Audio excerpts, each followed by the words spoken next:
आज हम जानेंगे मायावाद क्या होता है। लेकिन आज तो भगवत पाठ होने वाला था, भगवत कथा होने वाला था। नहीं नहीं नहीं, वो सब ठीक है, लेकिन आज होगा मायावाद। मायावाद क्या है हमें जानना ही होगा।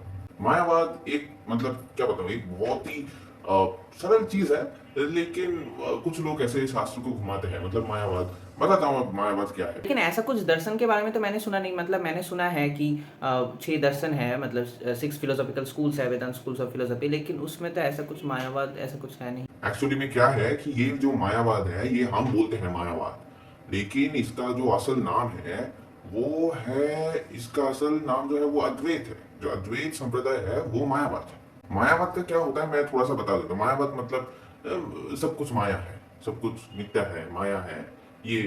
और इनका एक और सिद्धांत है कि सब कुछ ब्रह्म है, सब कुछ भ्रम है, भ्रम है, भ्रम है, कुछ पता नहीं, भ्रम हो सकता है। वो भ्रम में है कि सब कुछ ब्रह्म है, तो सब कुछ ब्रह्म है।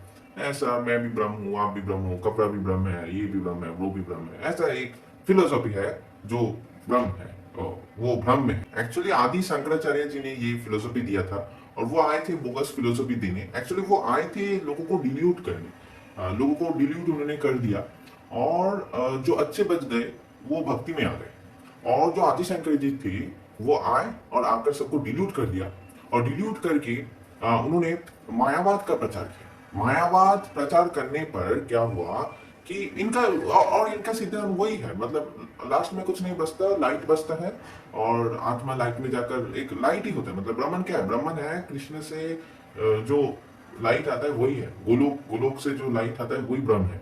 और उसमें जब आत्मा मिल जाता है, और ये वही सुख है, ये क्या सुख है पता नहीं, ऐसे ही रहते हैं, क्या करते हैं कुछ पता नहीं, वो वहां से इसलिए डाउनफॉल भी हो जाता है। तो इनका मोटा मोटी सिद्धांत यही है कि वो लाइट है, वो एक लाइट है, और ये है, और बस ये यही फिलोसफी है। लेकिन सर्वम खलविदम ब्रह्म और ये सब तो उपनिषद वाक्य है, और ब्रह्मन तो प्रज्ञा नाम ब्रह्मन, ऐसा मैंने सुना है, वो उपनिषद में है। लेकिन ये इस पे आप क्या कहें? ये सब बातें घुमाने वाली बात है, ये कुछ उपनिषद में नहीं आते, ये बस आदि शंकराचार्य जी ने वो कर दिया। लेकिन वो ये सब उपनिषद उपनिषद हम नहीं मानते, ये असल में नहीं है, ये ये चीज ठीक नहीं है। ब्रह्मन एक लाइट है, तो सर्वम खलविदम ब्रह्म, इसका मतलब क्या सब कुछ लाइट है? नहीं नहीं नहीं, तुम समझे नहीं। एक्चुअली ब्रह्म का मतलब क्या होता है, ब्रह्म या ब्रह्म ये कहते हैं, ब्रह्म ब्रह्म जो भी कहते हैं, इसका मतलब है कि कृष्ण और गोलोक से जो लाइट आता है, उनके शरीर से गोलोक से जो लाइट, सेल्फ इफल्जेंट है गोलोक, तो वहां से जो लाइट आता है वो ब्रह्म है।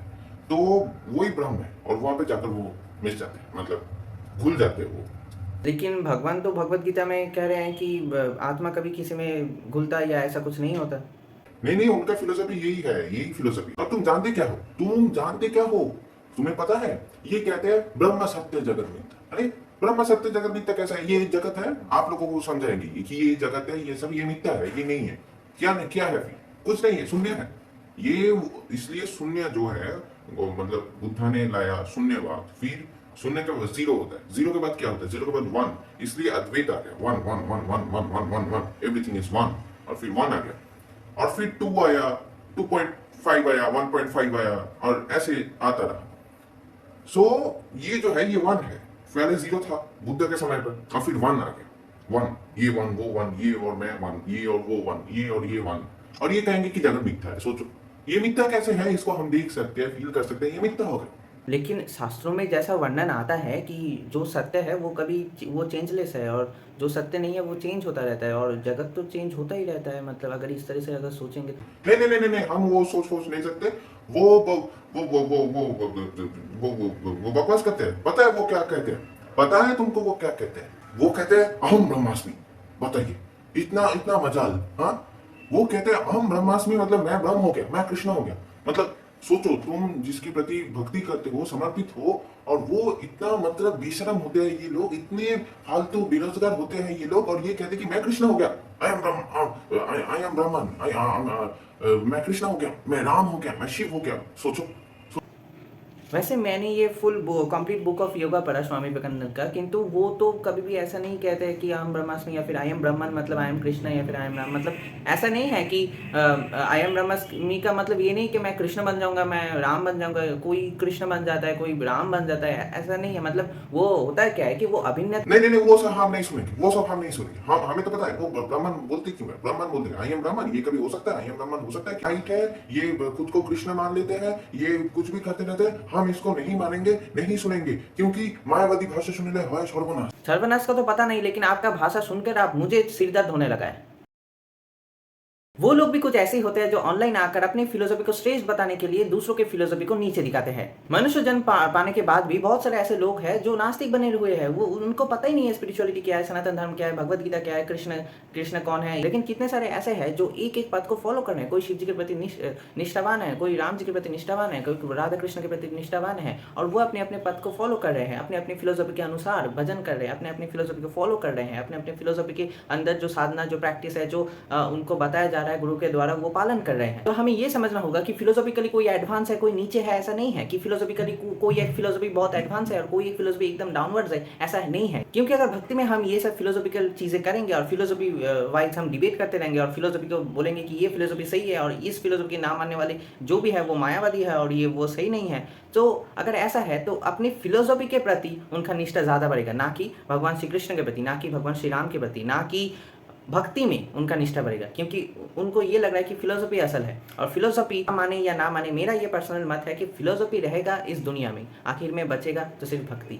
बहुत सारे ऐसे रास्ते हैं जो अवैदिक है, हाँ जो वैदिक नहीं है, जो वैदिक मार्ग को फॉलो नहीं कर रहे हैं, उनको आप कह सकते हो कि ये वेद को अधूरा सा मानते हैं और लेकिन पूरा नहीं मानते और ऐसा कैसे फॉलो कर रहे हैं, इनके पास मत जाओ। लेकिन कोई कोई होता है जो वैदिक सिद्धांत पर आधारित है, जो हमारे 6 स्कूल्स ऑफ वेदांत है वो परिपूर्ण है, क्योंकि किसी में भी कमी नहीं है।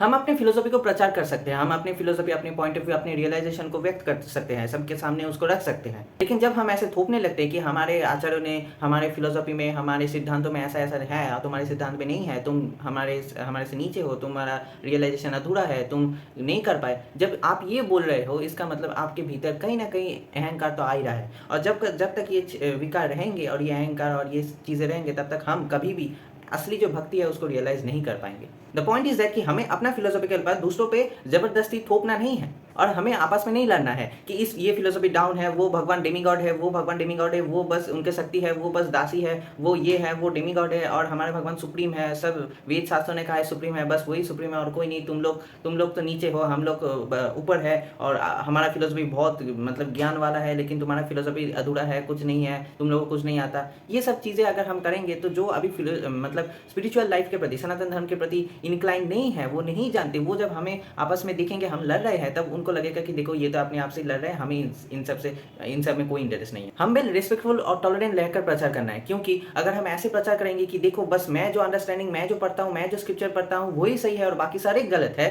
तब ये एकदम ही सही नहीं है। आशा करता हूँ कि वीडियो को आप समझ पाए होंगे। अगर नहीं समझ पाए या फिर कोई भी क्वेश्चन है तो आप कमेंट सेक्शन में लिख सकते हैं। मैं मिलूंगा आपसे अगले वीडियो में, तब तक के लिए हरे कृष्ण।